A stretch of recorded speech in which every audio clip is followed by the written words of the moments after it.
नमस्कार। आज के इस खास विश्लेषण में हम गढ़वाल हिमालय की गहराइयों में छुपे एक बेहद रहस्यमय और अलौकिक सफर पर निकलने वाले हैं। केदारनाथ धाम बस कोई आम जगह नहीं है। ये सदियों की पौराणिक कथाओं और अटूट श्रद्धा का एक जीता जागता प्रतीक है।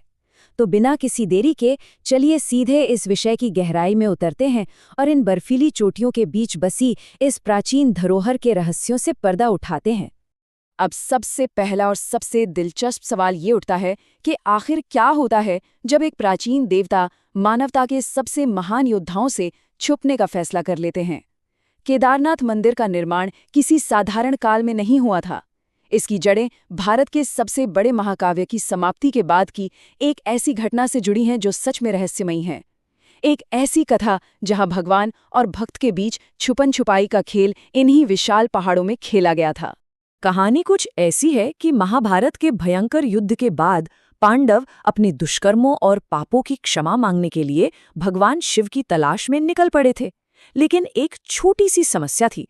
भगवान शिव उन्हें इतनी आसानी से क्षमा नहीं करना चाहते थे।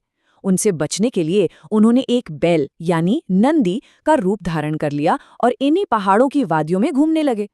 पर पांडव भी कहाँ हार मानने वाले थे। उन्होंने भगवान शिव को इस भेष में भी पहचान ही लिया और उनका पीछा किया। ऐसे में पकड़े जाने से बचने के लिए भगवान शिव वहां जमीन के अंदर धंसने लगे और उनका सिर्फ पीठ का हिस्सा जमीन के ऊपर रह गया। और दोस्तों, यही वो जगह है, वो पवित्र पीठ का हिस्सा जो आज हमें एक तिकोने आकार के शिवलिंग के रूप में दिखता है। ये वाकई कोई साधारण पत्थर नहीं है। ये पृथ्वी पर भगवान शिवा के अनंत अस्तित्व का एक बेहद पवित्र प्रतीक है। पवित्र ग्रंथ बताते हैं कि इस स्थान का महत्व इतना गहरा है कि सदियों बाद महान संत आदि शंकराचार्य ने इस मंदिर की पुनः खोज की और इसे दुनिया के सामने वापस लाकर स्थापित किया। तो हम कह सकते हैं कि केदारनाथ की नींव ही इस क्षमा और श्रद्धा के अद्भुत रूप पर रची गई है। अब इन पौराणिक कथाओं के दुनिया से थोड़ा आगे बढ़ते हुए उस वास्तविक मार्ग की बात करते हैं जो तीर्थयात्रियों को इस पवित्र धाम तक ले जाता है। गढ़वाल हिमालय की इन ऊंचाइयों पर चढ़ना कोई साधारण काम बिल्कुल नहीं है। ये एक ऐसी यात्रा है जहां एक तरफ तो आकाश छूती विशाल बर्फ से ढकी चोटियां दिखती हैं, तो दूसरी तरफ हरे भरे सुंदर घास के मैदान और घाटियां। ये रास्ता जितना मनमोहक और खूबसूरत है ना, उतना ही चुनौतीपूर्ण भी है। तो आखिर ये यात्रा शुरू कहाँ से होती है? आमतौर पर इसकी ट्रैकिंग गौरीकुंड से शुरू होती है। क्योंकि आगे का सफर काफी लंबा और थका देने वाला होता है, इसलिए शुरुआत में ही मां पार्वती का आशीर्वाद लिया जाता है। माना जाता है कि इस आशीर्वाद से आगे की चुनौतियों भरी यात्रा के लिए मन को शांति और एक अटूट आत्मबल मिलता है। रास्ते में सोनाप्रयाग और रुद्रप्रयाग जैसे अत्यंत सुंदर स्थान भी आते हैं। पेड़ पौधों और घने जंगलों के बीच से गुजरता हुआ ये उबड़-खाबड़ और टेढ़ा-मेढ़ा रास्ता सच में किसी भी तीर्थयात्री की कड़ी परीक्षा लेता है। और इससे एक बात पूरी तरह साफ हो जाती है कि केदारनाथ की यात्रा सिर्फ एक शारीरिक चढ़ाई तक सीमित नहीं है, बल्कि उससे कहीं ज्यादा गहरे मायने रखती है।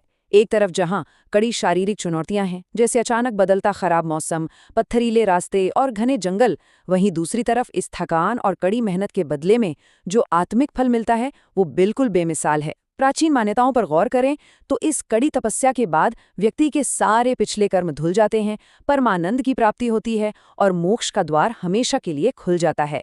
सच कहें तो ये सफर आसान बिल्कुल नहीं है, बल्कि ये दिव्यता की तलाश में हर एक कठिनाई को पार कर जाने की इंसानी दृढ़ता का एक सच्चा प्रतीक है। रास्ते में आने वाली तेजी से बहती नदियां और शोर मचाते आकर्षक झरने, ये दृश्य जितने मनमोहक लगते हैं, असल में ये उतनी ही कड़ी परीक्षा लेने वाले भी होते हैं।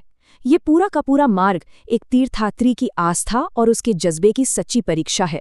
एक ऐसी परीक्षा जो हर रुकावट के बावजूद बस आगे बढ़ते रहने का साहस देती है। लेकिन जब एक तीर्थयात्री इन सबको पार करके आखिरकार इस पवित्र धाम में कदम रखता है, तो वहां की दुनिया ही बिल्कुल अलग होती है। यहाँ स्वागत होता है सदियों पुराने रीत रिवाजों, कथाओं और ऐसी रहस्यमय बातों से जो शायद आज भी आम इंसान की समझ से थोड़ा परे हैं। केदारनाथ भगवान शिवा के 12 ज्योतिर्लिंगों में से एक है और इसका हर एक कोना रहस्य और आध्यात्म से भरा हुआ है। चलिए देखते हैं कि इस मंदिर के आसपास ऐसी कौन सी खास चीजें हैं जो इस पूरी जगह को इतना अद्भुत बनाती हैं। सबसे पहले बात आती है उदक कुंड की। केदारनाथ के ठीक दक्षिण में स्थित इस पवित्र कुंड का जल इतना शुद्ध और चमत्कारी माना जाता है कि जो कोई भी मृत्यु से पहले इस जल का आचमन कर ले वो जीवन और मरण के इस चक्कर से मुक्त हो जाता है।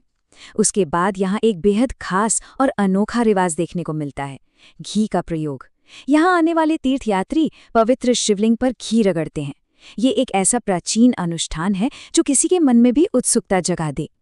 और हाँ, इन सब के बीच एक और सबसे महत्वपूर्ण पहलू है, भैरवनाथ मंदिर। भैरवनाथ जी का ये मंदिर मुख्य मंदिर के दक्षिणी हिस्से में स्थित है।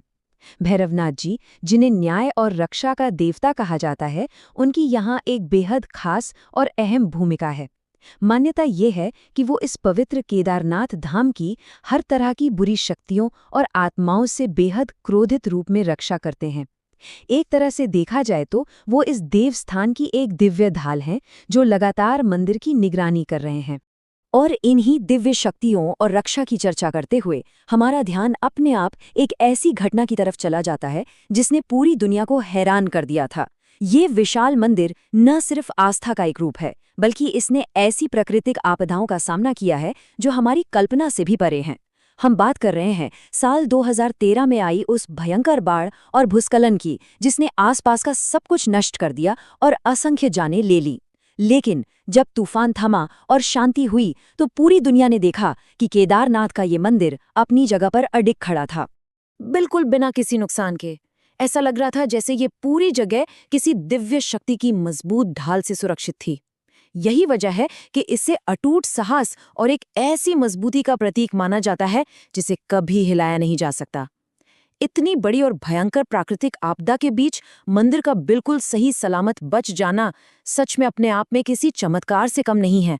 और ये घटना यहाँ की दिव्यता में हमारे विश्वास को और भी कई गुना गहरा कर देती है।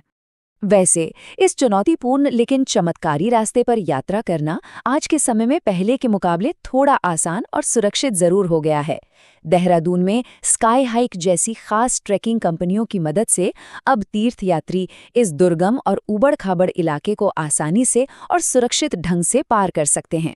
आधुनिक सुविधाओं और एक सही मार्गदर्शन के साथ इस आकर्षक और दिव्य क्षेत्र पर सफर करना अब काफी हद तक आसान हो चुका है। तो इस गहरे और रहस्यमय सफर के अंत में हमारे दिमाग में एक बेहद ही खूबसूरत और थोड़ा सोचने पर मजबूर करने वाला सवाल उठता है। एक ऐसी दूर दराज जगह पर जहां प्राचीन पौराणिक कथाएं इन विशाल पहाड़ों में जान डाल देती हैं, वहां आखिर क्या इंसान इन पहाड़ों को जीतता है, या फिर ये पहाड़ इंसान के भीतर सोई हुई उस दिव्यता को जगा देते हैं? केदारनाथ वाकई में दैवत्व और मानवता के बीच के एक अद्भुत रिश्ते को दर्शाता है। ये बस एक चढ़ाई नहीं, बल्कि आत्मखोज और ज्ञान की एक राह है। चलिए इस विश्लेषण को यहीं विराम देते हैं।